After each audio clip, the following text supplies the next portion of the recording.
자, 8번 문제. 에덴 동산의 4개의 강과 에스겔의 환상과 비교해 연관성을 말해 보십시오. 창세기 2장 10절. 강이 에덴에서 흘러나왔습니다. 에덴에서 동산을 적셨습니다. 거기서 갈라져 네 근원이 되었습니다. 에덴에서 흘러나왔는데 동산을 적셨다. 그러니까 에덴 동산을 적셨다는 거예요. 그러니까 에덴이 어딘지 모르지만, 그러니까 에덴에서 흘러나온 물의 근원이 어딘지 모르지만은 에덴에서 흘러나온 물 근원에서 에덴 동산을 적시고 거기서부터 갈라져서 네 근원이 되었다라고 합니다. 창세기 3장 24절 한번 볼까요? 이같이 하나님이 그 사람을 쫓아내시고 에덴 동산 동쪽에 그룹들과 두루 도는 불칼을 두어 생명나무의 길을 지키게 하시니라. 하나님께서 타락이 후에 내쫓았습니다. 에덴 동산에서. 그리고 에덴 동산에 들어가는 곳을 막았습니다. 에덴 동산 동쪽을 두루두는 불칼을 두어서 막았다라는 것을 볼 때 에덴 동산을 들어가는 입구가 동쪽에 있구나라는 것을 알 수 있습니다. 에덴 동산의 입구는 동쪽에 있었다. 그리고 강도, 그러니까 에덴 동산은 서쪽에 있습니다. 중심부는 서쪽에 있고 동쪽에 입구가 있습니다. 그래서 에덴 동산 여기서부터 동쪽으로 강이 흘러서 4개로 나뉘어졌다라는 것을 우리가 여기서 알 수가 있습니다. 그렇죠? 자, 이번에는 에스겔 47장 1절을 보겠습니다. 47장 1절. 에덴 동산과 하늘에 있는 에덴 동산 또는 성전을 비교하고 있습니다. 그러기 위해서 지금 8번 문제를 풀고 있습니다. 그가 나를 데리고, 에스겔 47장 1절, 성전문에 이르니, 성전문이 어디에 있습니까? 성전의 앞면이 동쪽에 있습니다. 동쪽을 향한 그 문짝 밑에서 물이 나와서 동쪽으로 흘러갑니다. 지금 똑같아요. 에덴 동산에서 흘러나온 그 물이 4개로 흐르는데 동쪽으로 흘렀더라. 넷째 강은 유브라데스라고 이야기하는데 동쪽으로 흘렀습니다. 에덴 동산에서도 하늘 성전에서도 동쪽으로 물이 흐릅니다. 성전 오른쪽 제단 남쪽으로 흘러내리더라. 그가 내게 이르시되 물이 동쪽으로 향하여 흘러 아라바로 내려가서 바다에 이르리니 이 흘러내리는 물로 그 바다에 물이 되살아나리라. 9절.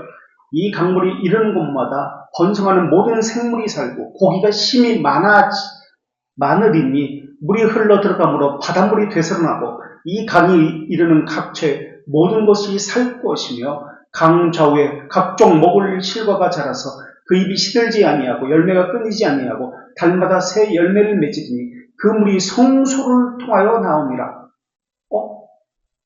그 열매는 먹을 만하고 잎사귀는 약재료가 되더라. 자, 보십시오. 에덴 동산에 있는 그 물과 하늘에 있는 성전의 물을 비교해봅니다. 그 모양을.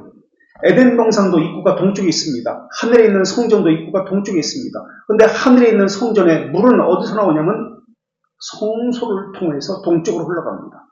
물이 흘러갈 때 열매가 끊이지 않고 바닷물이 살아나고 과실나무가 엄청나게 많습니다. 그리고 모든 각종 생물들이 이 주위에 살고 있습니다. 잎사귀는 마르지가 않습니다. 약재료가 됩니다라고 합니다. 에덴 동산에서 바로 나옵니다. 동쪽으로 흘러갑니다. 그렇다면 성소가 중심에 있는 거잖아요. 지성소가 하늘에서 지성소 중심인데 여기서 물이 흘러갔어. 그렇다면 에덴 동산에서 물이 흘러가는 것은 아무래도 에덴 동산 중심에 있던 생명나무와 선악과 중심부터 물이 흘러서 동쪽으로 가서, 동쪽이 입구니까 입구로 가서 4개로 강이 갈라지지 않았을까? 이것을 통해서 미루어 짐작해 볼 수가 있습니다. 합당 추측입니다. 그래서 에덴 동산의 4강의 모습은 에스겔 47장에 나오는 하늘 성전의 모습과 에덴 동산과 비슷합니다. 에스겔은 환상을 통해서 하늘에 있는 성전을 보았습니다. 성전에 물이 흘러나와서 어느 방향으로 흘러가는 동쪽을 향해서 물이 흘러갔습니다. 그리고 이 강은 생명과 복의 근원으로서 모든 것이 여기서 생명을 얻고 여기서 자랍니다. 가는 곳마다, 강이 가는 곳마다 바다도 살아났고 바다에 있는 생물도 살아났습니다. 생명이었습니다. 에덴 동산도 입구가 동쪽에 있었습니다. 그러니까 하늘의 성전도 에덴 동산과 비슷한 이미지를 가지고 있습니다. 첫째, 동쪽이 입구가 있었다. 생명이 살아났다. 둘째, 에스겔 47장 9절에 번성하는 모든 생물이 살고 고기가 심히 많아지더라. 충만하다라는 단어를 우리가 창세기 1장 22절과 28절에서 살펴보았습니다. 모든 물고기들이 창세기 1장 22절 다시 읽어보겠습니다. 아까 읽었던 것인데요. 하나님이 그들에게 복을 주시며 이 그들은 아까 읽었던 창세기 9장 1절과 비교가 됐던 수중 물고기들이었습니다. 수중 짐승들이었습니다. 물에 사는 생육하고 번성하여 땅에 바닷물에 충만하라. 새들도 땅에 번성하라 하시니라. 지금 이 모습이 그대로 하늘의 성전의 모습과 동일합니다. 그리고 에스겔 47장 12절에 강 좌우가에 각종 먹을 나무 실과가 자라서 그 입이 시들지 아니하고 열매가 끊이지 아니하고 달마다 새 열매를 내지. 우리가 열매를 맺는 것은 1년에 한 번이에요. 사과는 가을, 복숭아는 지금 여름, 이런 식으로 한 번 맺습니다. 그런데 하늘에 있는 이 나무는 매월, 매달 열매를 맺어요. 참 기가 막혀요. 자, 에스겔 47장 12절과 창세기 1장 29절 하나님이 이르시되 내가 온 지면에 씨 맺는 모든 채소와 씨 가진 열매 맺는 모든 나무를 너희에게 주노니 너희의 먹을 것이 되노라. 또 땅의 모든 짐승과 하늘의 모든 새와 생명이 있어 땅에 기는 모든 것에 내가 모든 푸른 풀을 먹을 거리라 주노니 그대로 되리라. 땅과 물과 하늘에 바다에 얼마나 많은 짐승들이 있겠습니까? 새들이 번성해서 충만했습니다. 물고기가 번성하고 충만했습니다. 그들이 먹을 거리가 이 땅에 엄청나게 많았다는 것을 이야기하고 있어요. 지금 하늘나라에서도 에덴 동산에서도.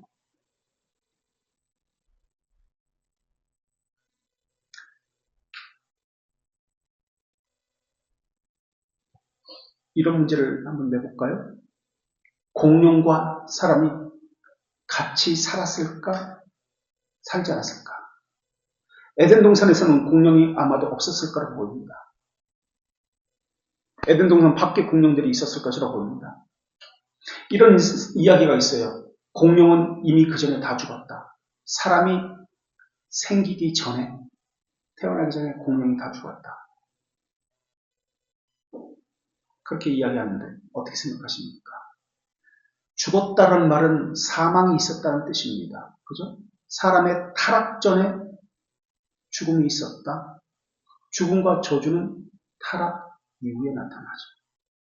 무슨 말이 되지 않는다고 보십니다.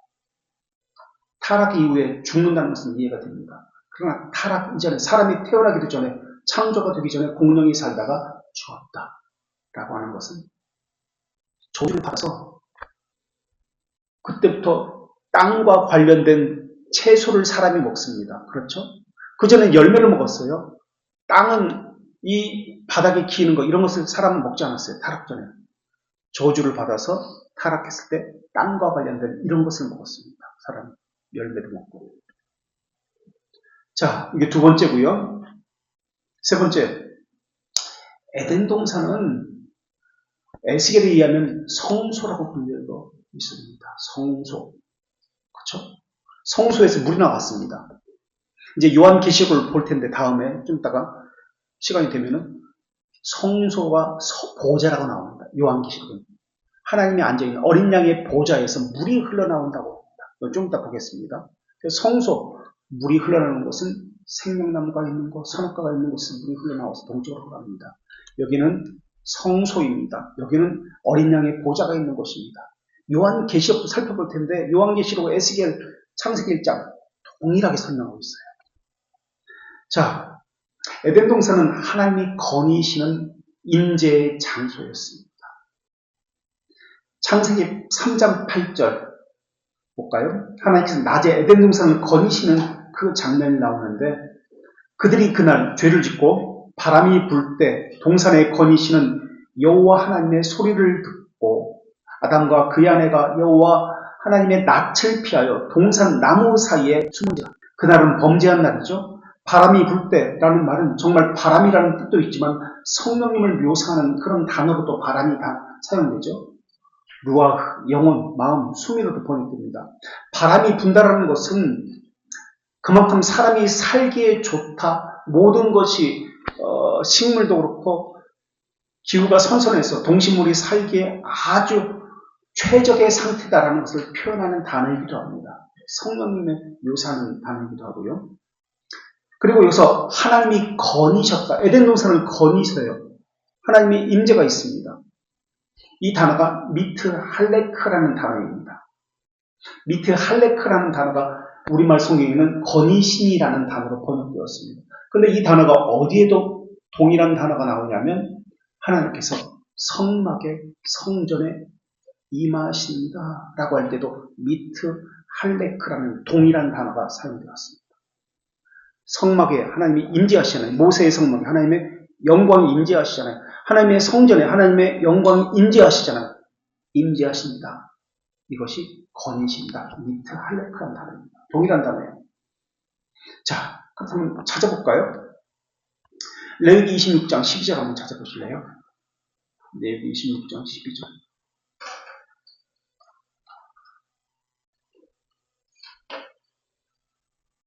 하나님 우리 가운데 거하심에, 우리 가운데 행하심에, 레위기 26장 12절.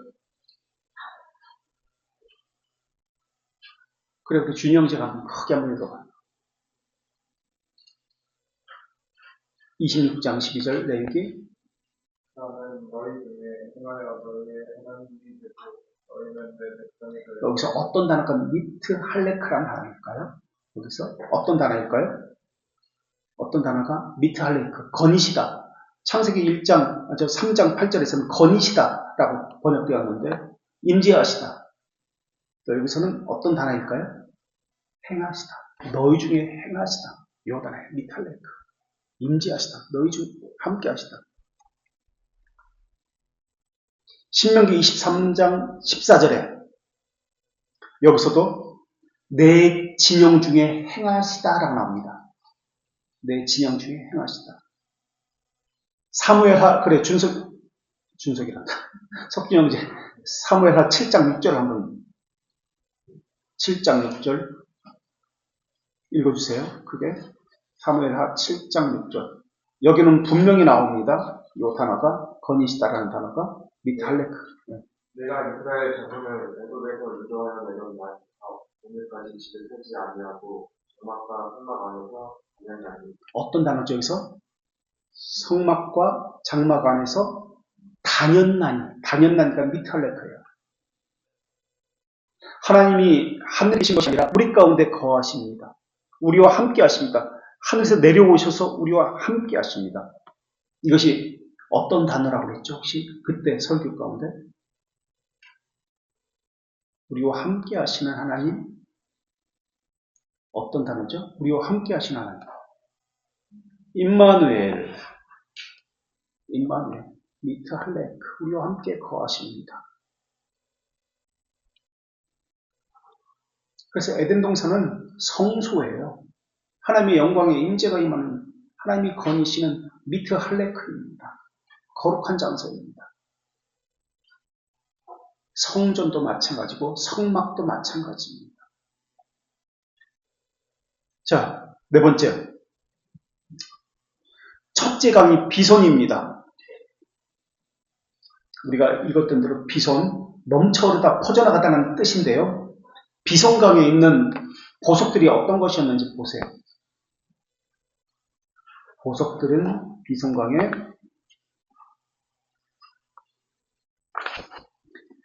창세기 2장 10절, 11절을 제가 한번 읽을게요. 11절. 첫째 이름은 비손이라.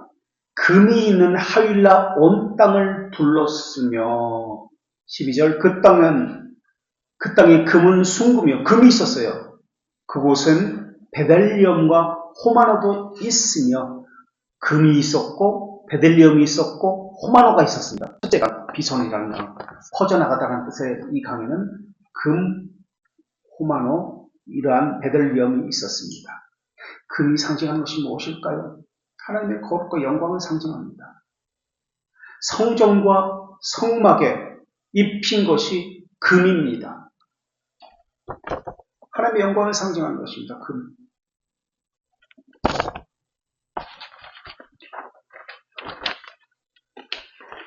출애굽기 38장 24절에 볼까요? 성막을 어떻게 무슨 재료로 만들었는지 보세요. 성막은 에덴 동산에 그대로 옮겨온 거예요. 출애굽기 38장 24절에 성소, 가장 중요한 성소 있잖아요. 하나님의 보좌가 있는 성소, 건축 비용에 들인 금이 성소의 세겔로 29달란트와 730세겔입니다. 성소에 들어가면서 은도 있고 놋도 있는데 금만 말하면, 우리식으로 말하면 금이 1톤이 들었어요. 1톤. 1000kg입니다. 1000kg. 금 한 돈이 3.75g입니다. 이걸 또 제가 다 계산했어요. 1kg는 1000g입니다. 1톤이면 100만 g입니다. 한 돈이 3.75.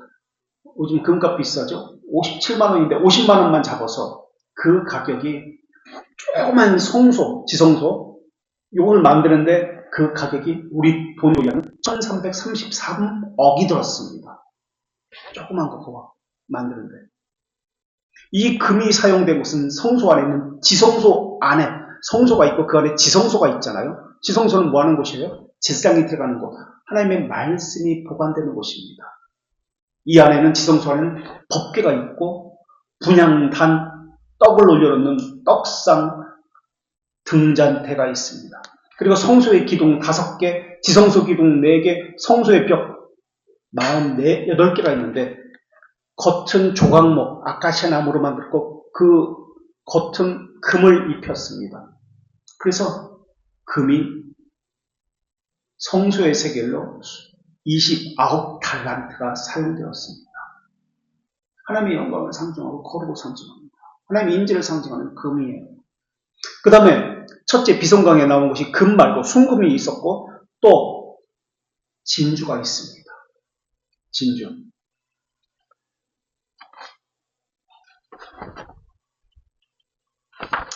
자, 계시록 21장 21절을 한번 볼까요? 21장 21절.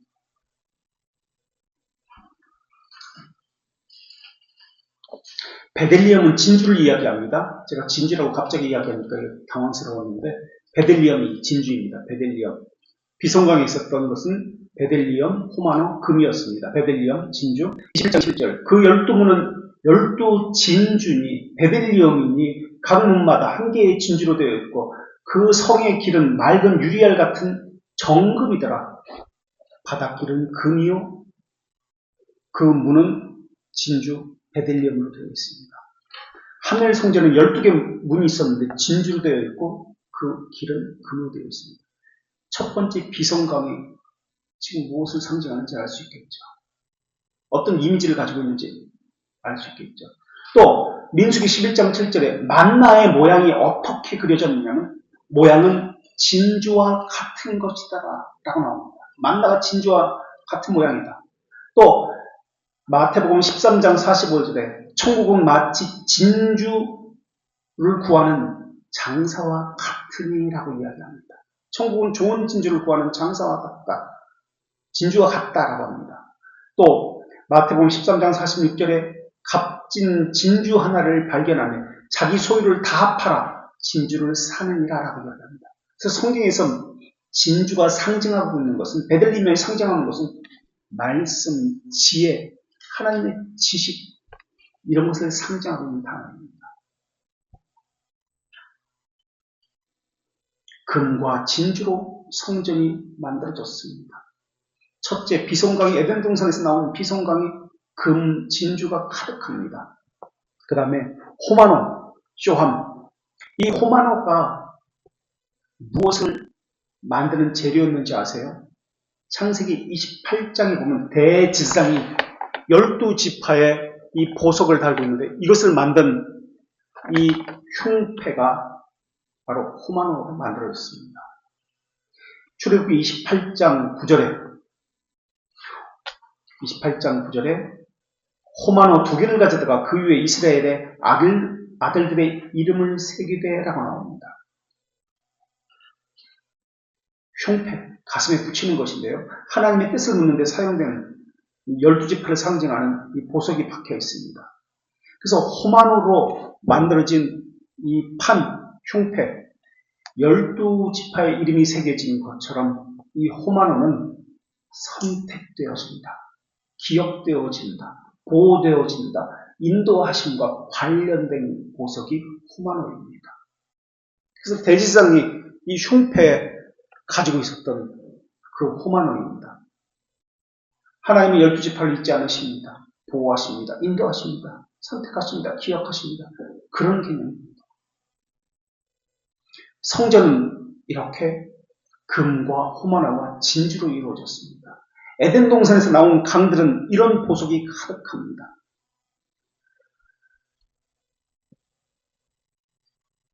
또 이번에는 계시록 22장 1절과 2절. 22장 1절과 2절.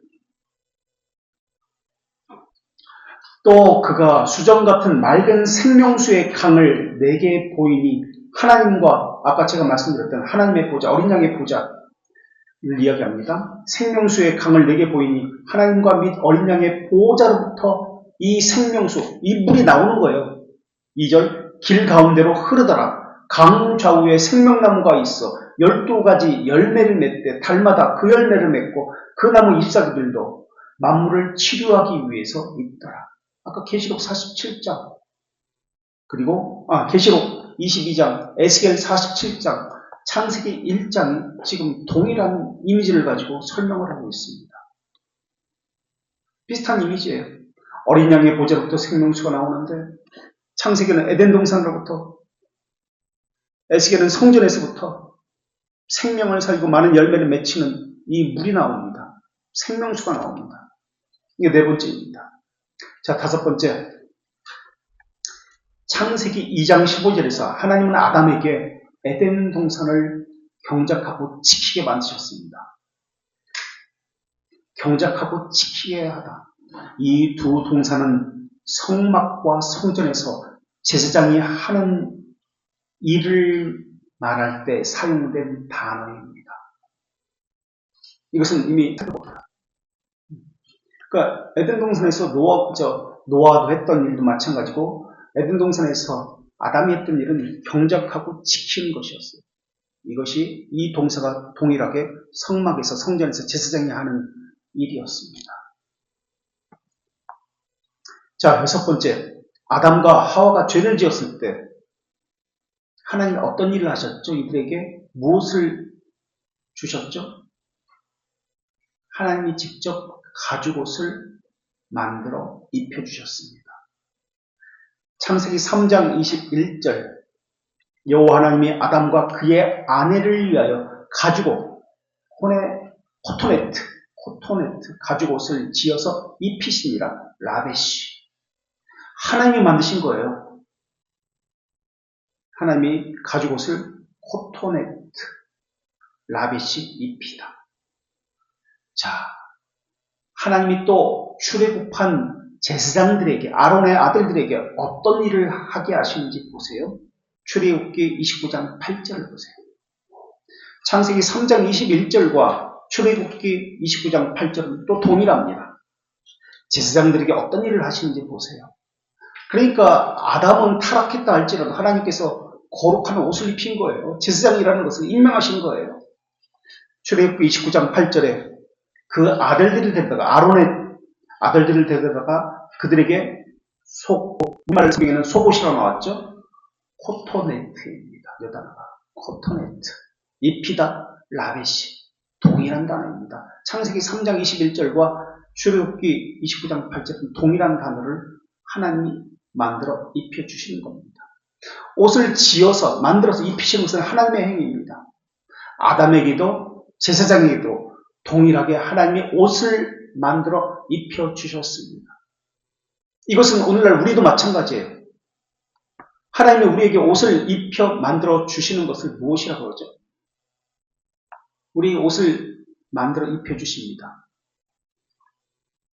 옷을 입혀 주시는 것. 뭐라 그래요, 이걸? 저는 혹시 뭐라고 하는지 아세요?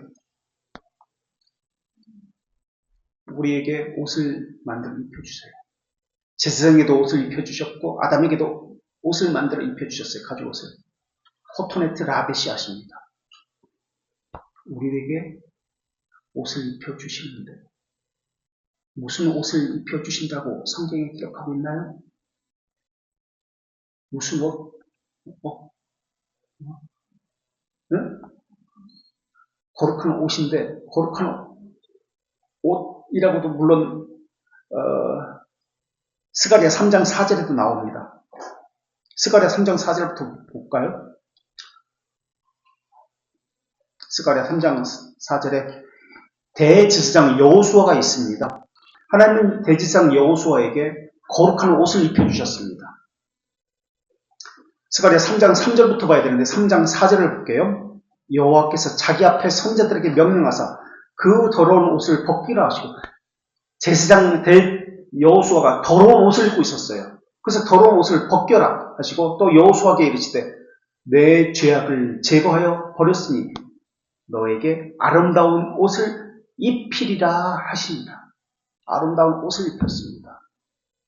대제사장 여호수아에게 우리에게도 거룩한 옷을 입히는데 이것을 성경에서는 신약성경에서는 어떤 옷을 입히신다라고 이야기하는 줄 아세요? 의의 옷을 입힌다고 이야기합니다. 이것이 칭의입니다. 칭의는 에덴 동산에서부터 지금까지 변함이 없이 하나님께서 입혀주신 옷을 입는 것입니다. 에덴 동산에서 칭의를 입혀주실 때 했던 약속이 여인의 아들에 대한 약속이었어요. 그죠? 자, 에덴 동산은 성소의 역할을 했습니다. 그리고 아담은 제사장의 역할을 한 겁니다. 자, 9번 문제. 혹시 질문사항이 있어요? 이 논리를 따라가고 있는지 모르겠네요. 아직도 한참 남는데 큰일 났네, 이거. 20년까지 있는데.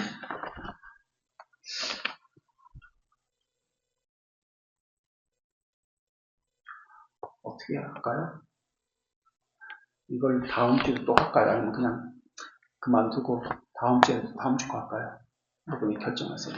어떻게 했으면 좋겠어요? 다음 주 히브리서 1장 13절 두 번째 거 이제 계속해서 계시록까지 나가야 되니까 한참 가야 될 것이 길이 멀어요.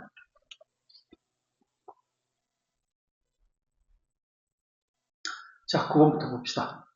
경작하며 아바드 지키게 하시고 샤말의 뜻은 무엇일까요? 혹시 이거 기억나세요? 무슨 뜻인가? 누가 대답해 볼 수 있어요? 이 뜻은 무엇과 무엇이다 라고 했는데 네? 아바드는 예배다. 경작하는 것은 예배라고 했습니다. 아바드라는 단어예요. 예배. 그리고 샤마르라는 단어는 지키게 하다는 것은 순종. 비카가 얘기했어요? 그래. 순종. 그럼 제사장이 하는 일은 무엇일까요? 제사하는 일이었을까요? 제사장이 하는 일은 제사하는 것이다. 맞다, 틀리다. 어떤 의미에서는 맞지만 정확하지 않습니다. 틀린 말입니다. 그럼 제사장이 하는 일은 무엇입니까? 제사장이 하는 일은 무엇이었습니까? 무엇이었을까요? 경작하며 지키게 하는 것입니다. 아도하라. 예배와 순종입니다. 자,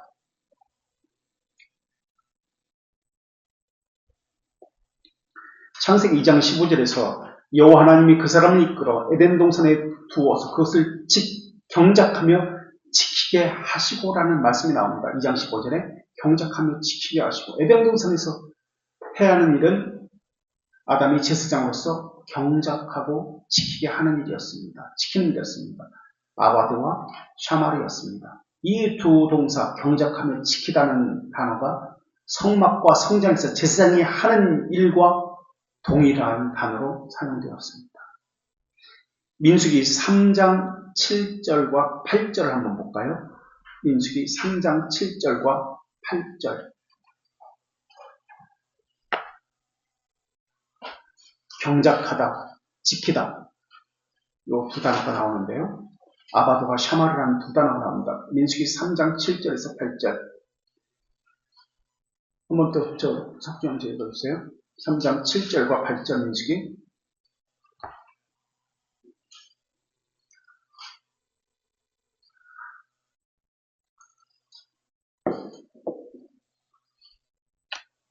그들이 회막 앞에서 아론의 진무와 온 회중의 진무를 위하여 회막에서 심우하되 또 8절 곧 회막의 모든 기구를 맡아 지키며 기구를 맡아 지키며 이스라엘 자손의 진무를 위하여 회막에서 성막에서 심우하니라. 바로 요 단어예요. 심우하다, 경작하다, 아바드, 지키다, 샤마르. 또 이번에는 민수기 좀 건너뛸까? 민수기 8장 25절과 26절도 똑같은 단어가 나오고요. 민수기 18장 5절에서 6절도 똑같은 단어가 나오고요. 에스겔 보겠습니다. 에스겔 44장 14절 44장 14절 44장 14절 또 읽어주세요. 44장 14절 그러나 내가 그들을 세워 성전을 지키게 하시고 샤마르 또 성전의 모든 수종된 일을 그 가운데서 행하는 모든 일을 맡기리라. 수종된다, 경작하다, 아바드, 순종한다 라는 단어입니다. 제사장이 하는 일은 무엇입니까? 제사입니까? 예, 아닙니다. 물론 제사도 포함되어 있죠. 무엇입니까? 성전을 지키는 일, 성전에서 경작하는 일입니다. 제사장이 하는 일은 제사를 하는 거 아닙니다. 제단을 지키는 일 아닙니다. 에덴 동산에서는 아무도 죄를 짓지 않았기 때문에 속죄 제사가 필요 없었습니다. 제사가 아니었어요. 제사장은 성소에서 에덴 동산에서 어떤 일을 했죠? 제사장으로서 아담 말씀을 지켰어요. 다시 말하면 말씀을 순종했습니다. 하지 말아야 할 것과 해야 할 것을 행했고 하지 말아야 할 것을 하지 않았습니다. 말씀을 지키는 일을 했습니다. 지키다, 샤마를 했습니다. 이게 제사장의 일이에요. 샤마르. 경작하다, 순종했다. 이게 제사장의 일입니다. 촛불을 켜고 말씀을 상징하는 떡을 올렸습니다. 이게 다 말씀과 관련돼요. 에덴 동산에서 아담은 조경 사업한 사람 아니에요. 성전에서 제사장이 했던 일을 한 겁니다. 왕적 제사장으로서 경작하고 라바드, 샤마르 했던 겁니다. 거룩한 장소에서 있었습니다. 거룩한 장소는 지금 예배의 장소고 하나님이 임재했던 그 장소입니다. 여기서 자신을 성결하게 구별해서 하나님의 말씀을 지켰고 순종하는 일을 했던 것이 아담이 제사장으로서 했던 일입니다. 율법이 어디에 보관되어 있었죠? 하나님의 말씀 십계명이 어디에 보관되어 있었죠? 지성소 안에 언약궤 안에 보관되어 있었습니다. 제사장이 하는 일은 이것을 지키는 겁니다. 에덴 동산에서 아담이 하는 일은 동상 중앙에 있는 하나님의 말씀을 지키는 일을 했습니다. 성소가 에덴 동산이에요. 성막에 성소 지성소 안에 있는 중앙에 말씀이 있었고 언약궤가 있었습니다. 언약의 말씀을 지켰어요. 이 말씀을 지키기 위해서 제사장들은 어떻게 했습니까? 먼저 자신의 몸을 성결하게 구별했습니다. 그렇지 않으면 하나님의 심판과 진노를 받았습니다. 출애굽기 19장 22절에 19장 22절 출애굽기 이번에는 원조로 좀 가볼까? 네. 그래, 원조 인민정장 한번 읽어주세요. 출애굽기 19장 22절 19장 22절 출애굽기 19장 22절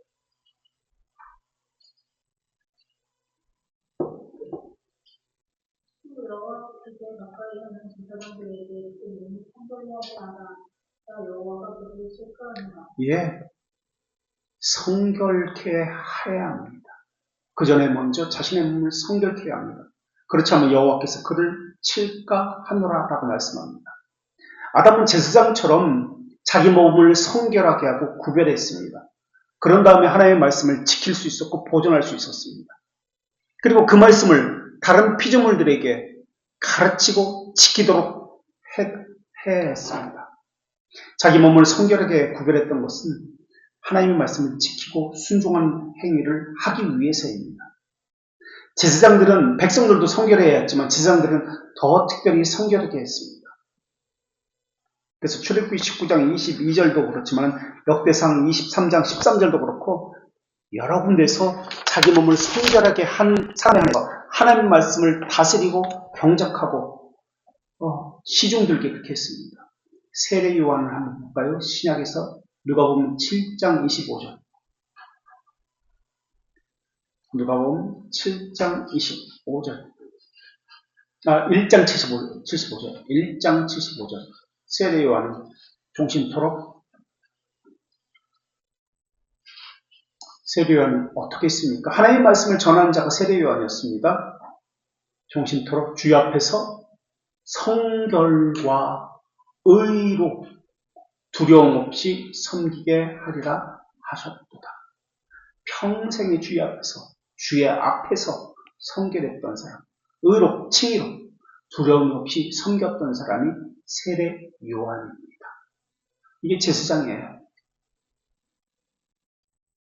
자, 에스겔은 또 두로 왕을 하나님의 에덴 동산을 지키는 그룹으로 묘사합니다. 우리 에스겔 28장 12절부터 19절까지 한번 찾아볼까요? 에스겔 에덴 동산에 또 무엇이 있었는지 보겠습니다. 에덴 동산에 무엇이 있었는지, 에덴 동산에 무엇이 있었을 것 같으세요? 아담과 하와 말고, 동물 말고, 영적인 존재, 또 어떤 존재가 있었을까요? 하나님 말고, 에덴 동산에 천사. 에스겔 18장 12절에서 19절. 인자야, 두로 왕을 위하여 슬픔을 지어 그에게 이르기를 주 여호와의 말씀에 너는 완전한 도장이었고 지혜가 충족하며 온전히 아름답도다. 13절.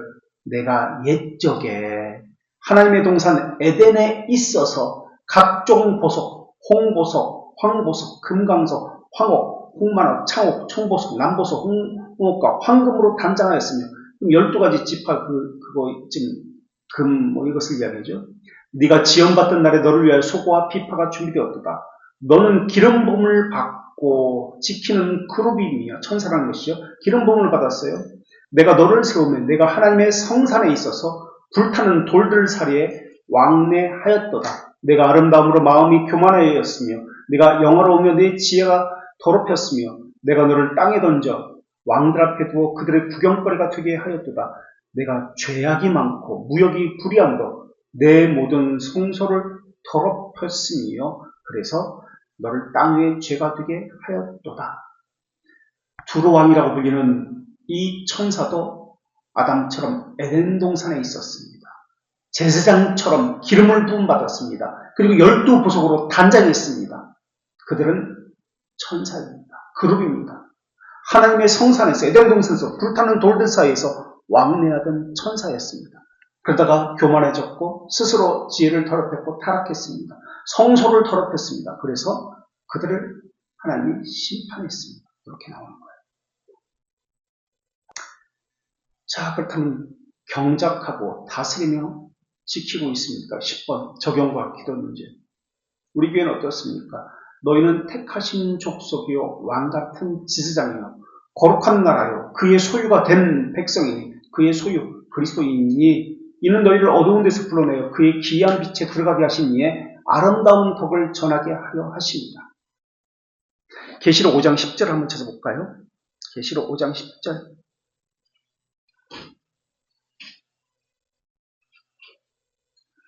너희는 택하신 족속이요 왕같은 제사장이라고 했습니다. 우리를 향해서 왕같은 제사장이래요.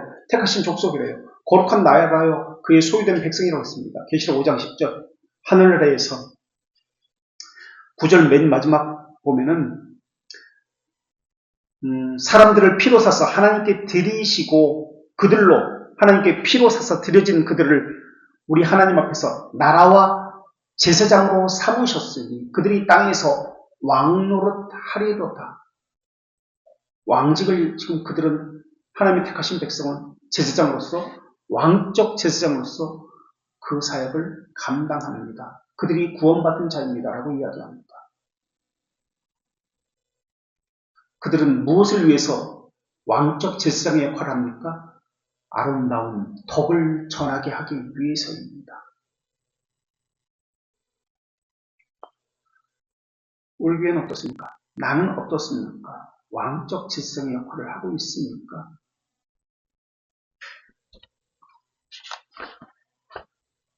한번 이야기해 볼까요? 우리 지지난 시간도 이야기한 것인데, 나는 다스리고 경작하고 지키고 있습니까? 제사장의 사역이에요. 경작하고 말씀을 지키고 순종하고 있습니까? 예배하고 순종하고 있습니까? 나는 왕의 사역을 하고 있습니까?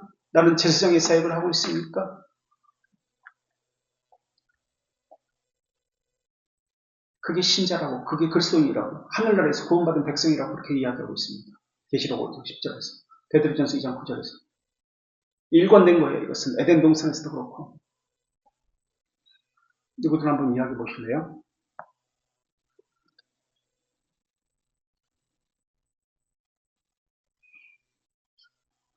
그리스도를 믿는 하나님 백성의 신분의 특권 4가지를 이야기하는데요.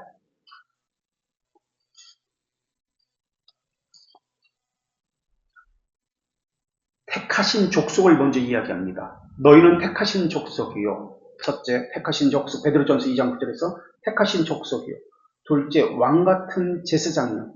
셋째, 거룩한 나라요. 넷째, 그의 소유가 된 백성이 4가지 특성을 이야기합니다. 첫째, 택하신 족속이요. 가문 혈통을 이야기합니다. 택했다라고 할 때 이것은 종교적인 의미를 이야기합니다. 하나님의 선택의 백성은 예수 그리스도를 전합니다. 택하신 족속은 육적인 혈통을 이야기하지 않습니다. 그리스도의 보혈의 공로를 힘입은 성도들을 이야기합니다. 그들이 택하신 족속입니다. 그들은 영적 이스라엘입니다. 택하신 족속. 둘째, 왕같은 제사장이라고 합니다. 왕같은 제사장, 왕족, 바실레이온, 왕족. 하나님을 섬기는 왕의 존귀를 부여받은 제사장직, 존귀를 부여받아서 권세, 영광, 면류관을 썼습니다. 존귀한 특징을 가지고 있습니다. 이 왕같은 제사장이라는 특징은 누구에게도 종속되지 않는 영적 지위를 가지고 있습니다. 하나님 외에 그 누구에게도 종속되지 않습니다. 권세가 있습니다. 영광이 있습니다. 둘째, 신령한 제사를 드리는 하나님께 신령한 제사를 드리는 예배자로 살아갑니다. 셋째, 세상에 하나님이 어떤 분인지 뜻을 보이는 그러한 자로 살아갑니다. 이게 왕같은 제사장의 뜻입니다. 셋째, 거룩한 나라라고 이야기합니다. 거룩한 나라, 에드노스 하기온이라는 단어인데요. 구별되었다는 거예요. 무엇을 위해서 구별됐다? 하나님만을 섬기기 위해서 구별됐다. 구별됐다는 것은 거룩을 이야기합니다. 성별되었다, 구별됐다, 세상과 같지 아니하다, 속된 것으로부터 따로 떨어져 나왔다, 구별되었다, 거룩한 나라다. 성도의 4번째 특징, 하나님의 소유가 된 백성이다. 이것은 출애굽기 19장 5절, 신명기 7장 6절, 말라기 3장 17절에 동일하게 나오는 단어인데요. 소유, 하나님께서 획득하셨다, 하나님께서 보존하셨다라는 개념을 가지고 있습니다. 이 4가지 특징이 하나님의 자녀들의 특징입니다. 제사장으로서 경작하고 지키는 일을 합니다. 무엇보다도 다른 사람을 경작하고 지키는 것이 아니라 자신을 경작하고 지키는 일입니다. 그것이 성결이고 구별이고 거룩입니다. 이것이 된 상태에서 제사장 사역을 하는 겁니다. 이것이 된 상태에서 하나님 그리스도의 아름다운 덕을 전할 수 있는 겁니다. 왕적 제사장이었던 아담은 창세기 1장 28절 말씀을 따라서 에덴을 거룩한 동산을 거룩함을 확장시켜야 되는 의무가 있습니다. 생육하고 땅에 번성하라, 땅을 충만하라, 땅을 정복하라. 왕으로서 먼저 자신을 다스려야 했습니다. 그런데 아담은 자신을 다스리지 못했습니다. 불순종했습니다. 말씀에 순종하고 말씀을 보호해야 했던 제사장으로서, 말씀을 확장해야 했던 제사장으로서, 왕으로서 성소인 에덴 동산을 부패하게 만들었습니다. 성소의 지경을 넓혀야 했는데 그렇게 하지 못했습니다. 에덴 동산 밖에서도 생육하고 번성하고 충만해야 했는데 그렇게 하지 못했습니다. 왕적 제사장의 역할을 다하지 못했습니다. 자, 우리는 어떻습니까? 여기까지만 해야 되겠는데 11번부터는 다음 주에 해도 되겠죠? 이렇게 하면 너무 길어지는데 아니 이 적용을 하고 적용까지는 하고 우리는 어떻습니까? 우리 교회는 어떻습니까? 거룩한 동산입니다. 에덴 동산, 하늘나라에 있는 성전의 모형이 이 땅에 있는 교회입니다. 그 모형이라는 것은 그 그림자를 가지고 있다는 뜻입니다. 그것을 추구한다는 뜻입니다. 그곳에 모이는 사람들이 하나님의 선택된 백성으로서 하나님의 거룩한 왕적 제사장의 역할을 하고 있다는 뜻입니다. 그것을 묻는 것입니다. 에덴 동산에서 또한 출애굽 시에 모세에게서 이건 다윗에게도 보이고 또 요한계시록에도 지금 보이는데 이러한 것들이 우리에게 나타나고 있나? 나타나지 않다면 우리는 도대체 누구냐? 라는 것을 묻고 있습니다. 한번 이해하게 볼까요?